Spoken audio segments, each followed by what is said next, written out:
Tale of Adapa.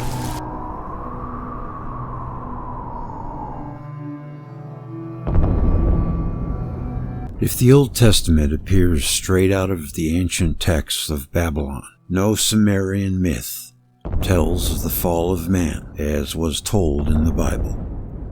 This time, the Hebrew writers have used another source that we do not get. However, a cuneiform poem could well be the source of the story of Genesis.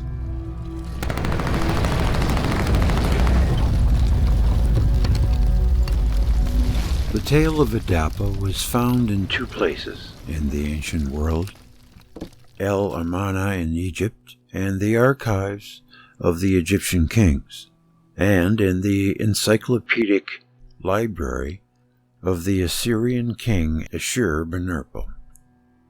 It is assumed that this distant time this tale was known everywhere, just as in the Epic of Gilgamesh. The subject of this story is the quest for divine immortality. As in Gilgamesh, the quest ended in failure. Second, there is great similarities between the two stories. And despite some differences, one may wonder if it is not the same hero. While Gilgamesh is presented as the first king of men, Adapa is a perfect prototype of Homo sapiens, designed and built by Prince Enki in his Abzu. Remember, Enki's Abzu was a secret estate he owned underneath in the hollow earth. With great wisdom, Enki gave him wisdom, but not eternal life. This is the beginning of the tale. Enki's wisdom was elementary caution to avoid possible rival. Yeah, he was saying, I'll give you the smarts, but I'm not going to give you eternal life, because then you could be my rival. Makes sense? Anyhow, Enki uses his smart prototype as a servant. He teaches him to make all kinds of services in the home and in the fields. On this reading, it is troubling that we have imitated this guilty, casually inventing slavery. Moreover, we have not invented. It is God's example.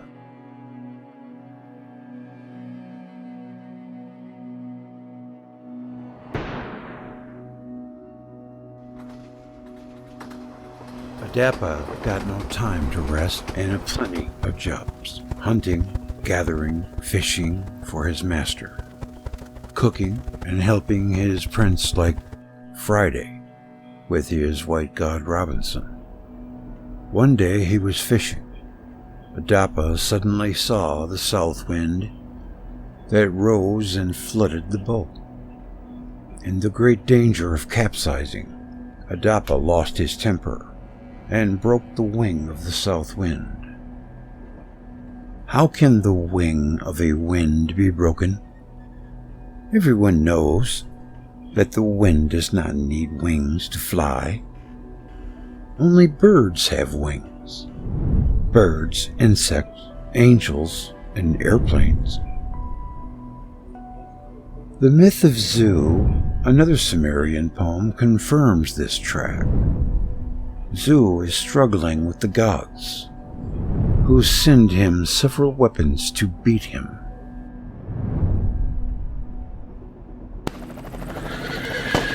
One of these weapons, the south wind, will wound Zu. In the myth, it is clear that the south wind is a killer drone, automatic hunting aircraft, patrolling along the border to destroy everything that presents itself. The land of gods was well kept, especially the area of the spaceport. True umbilical cord linking Lebanon to the orbiting god's mothership. Myths are written in a coded language that one has to decrypt. In light of the myth of Zu, we will be able to read the tale of Adapa otherwise. Meanwhile, in his heavenly abode, the chief god Anu is worried because the south wind did not blow on the earth for 7 days. His deputy investigates and informs Anu that a mere mortal has put off. Full of fury and contempt, Anu summons Adapa, human, in the mothership. This is where we learn that Adapa, the human, with near beast a status to the chief god Anu, got his own Shumu.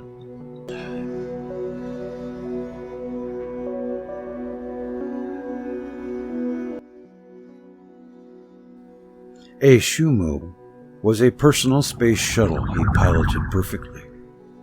Gee, this Adapa is not a normal guy.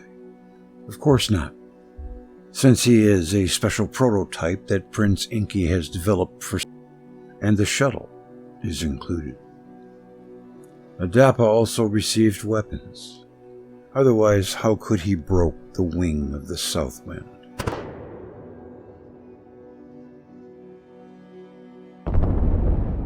Inky, the rebel prince, was the creator and defender of mankind. His Greek counterpart, Zeus, Prometheus. Since when are Zeus and Prometheus morphed into the same entity? They're not. According to Greek myth, Prometheus, a titan, tricks Zeus. Prometheus was the bad boy who taught the human race fire. So the kids got the matches. Yeah. Today, fire. Tomorrow, nuclear bombs.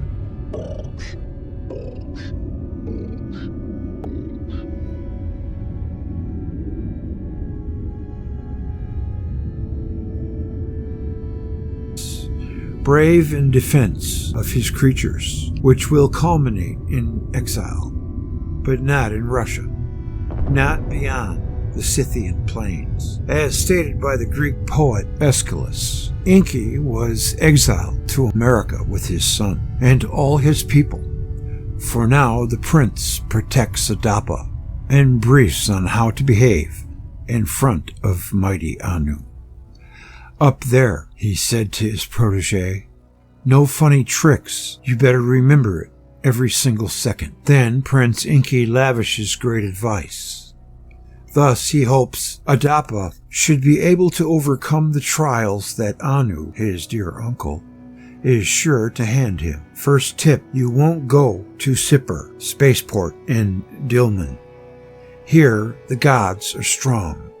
Together they buzz like bees. You know, speaking of spaceports, Velikovsky had quoted a Russian scientist as stating that those big pillars that are in Baalbek, yeah, the big things in Baalbek were once a spaceport. It's in my video, The Nephilim, where Velikovsky mentions that. Okay, back to the story. Here, the gods are strong. Together they buzz like bees. You will lose your means, if not your life, to go to the star city of Anu. You will take the Shimu I made for you. Your Shumu will easily take you to Olympus, Hyperborea, Avalon, Nibiru, the radiant city of the gods in space. You cannot miss. It shines above Berea as a nearby star. Okay. So that's what Adapa did. He arrived at the all-powerful gods in his personal Shumu, as if God himself, not a mere mortal created by his master Genesis Prince Inky. Then he landed his Shumu next to the superior gods. The Sumerian word Shumu, which derived the Hebrew word Shem, means name or fame, but it has another meaning according to R.A. Bolle, rocket or UFO or Vimana in Sanskrit. His erudite and sensible demonstration convinced me. Anu is impressed by the intelligence of Adapa. He wondered how this half-ape could acquire forbidden knowledge, which are reserved for gods and their semi-divine bastards. The God of gods has said that this is not in a Adapa like other livestock. No, we're livestock. He asked angrily why Prince Inky he disclosed to you in terms of earth and heaven to you. Half ape, human slave, strain vile and worthless, period. Without any force. What right have you, insolent? He built a Shamu. Adapa kept silent and felt no fear, as his master told him. Suddenly claimed, the powerful king said blandly, drink this water of life and live eternally. Eat this bread, and your pineal gland will glow, giving you divine powers that you miss. Stay here with the snake gods, and you will know eternal bliss.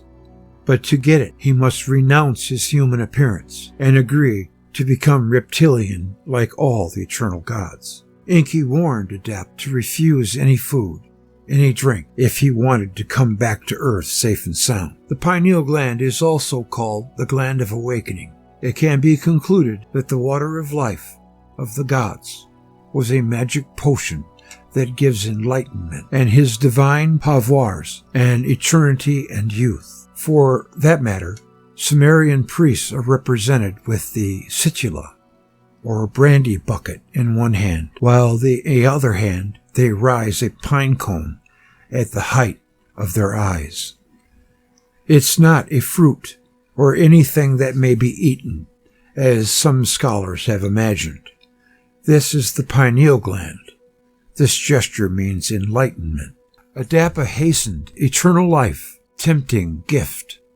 Inky has warned him to refuse, so he does refuse. Anu is furious at the affront. He feels a scheme hatched by his nephew, this cheeky Inky who represents nothing. Why do you refuse eternity and happiness, you stupid monkey? Adapa naively replied that his master told him not to accept anything.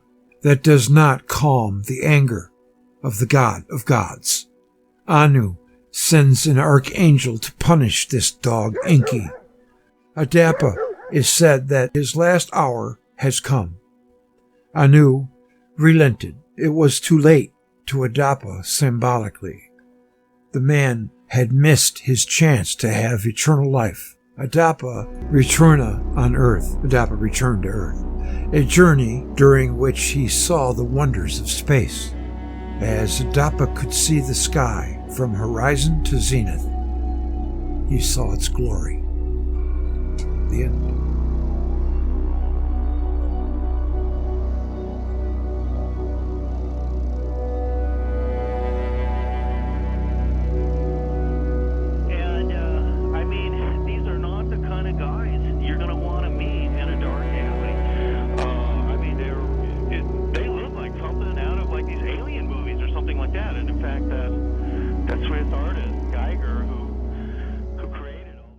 This interweaving story documents the arrival of advanced beings, ancient aliens who came to our planet from the distant reaches of space. How did they know about the white dwarf star Sirius B, a star invisible to the naked eye, and both only recently discovered by modern science?